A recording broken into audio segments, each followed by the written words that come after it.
Let's have a walkthrough throughout the code. We have our Docker ignore file. So we are using Docker to package everything, and Docker ignore just make sure that the cache files are not inside the Docker container. We have our .env file, which we just created from the .env.example. This file would be used throughout the application. We have our git ignore, in which a lot of files are not pushed to Git. For example, the .env doesn't get pushed. Then we have agent.py file. This is where the code for the LLM and the agent along with the RAG retriever is written. And then we have the app.py file. This is the main front-end file where we would be creating our UI, and we'd be running this app.py file as a server, which would take request and respond back. All right. In requirements.txt, we can find out all the packages that we would need. So Gradio is the front-end application framework by which simply in Python, we can just create these front-end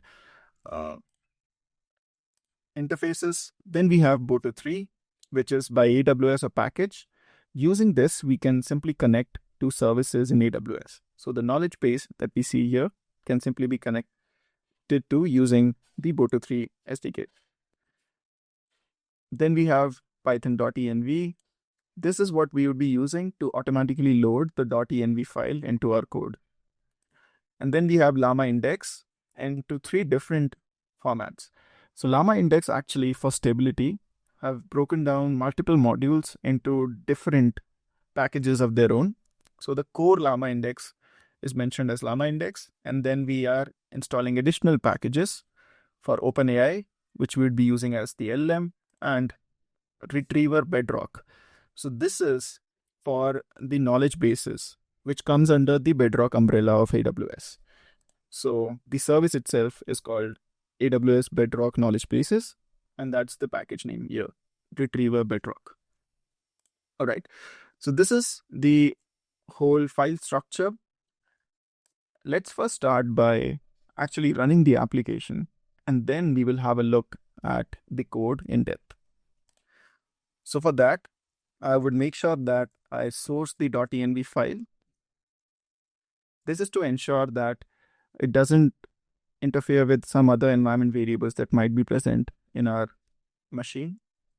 Then let's create a new Python package, Python workspace by python -m venv. We'll activate it using source venv pin activate. Once activated, we will install our requirements.txt inside it. We'll wait until all of this is installed. All right, now that all the packages are installed, let's just first see the demo of the application. So just to make sure our virtual environment is activated, if not, we'll go to source venv bin activate, which can activate it again. Then to run it, we'll simply do python 3 app.py.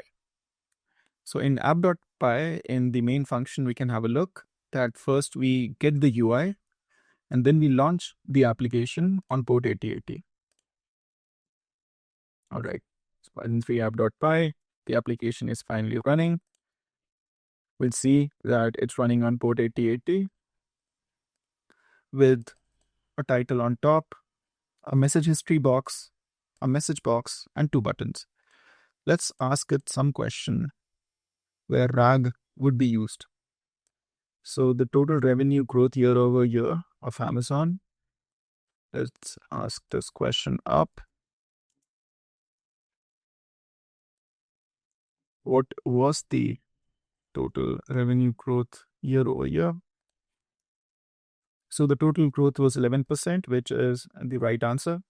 So our chatbot is actually calling the knowledge bases with the question, what was the total revenue growth year over year? And then it created some of the chunk text, it gave it back.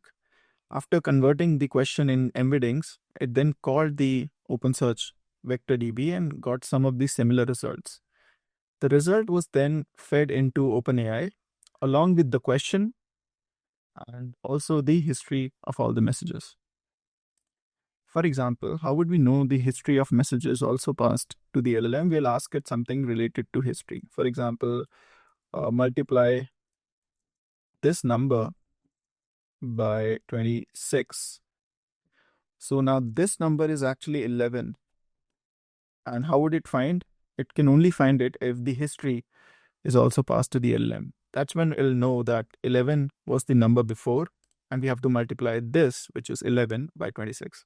So we can see that it was able to find out the number 11, which means to the agent, we are also sending the history of the conversation, the question that we have at that moment.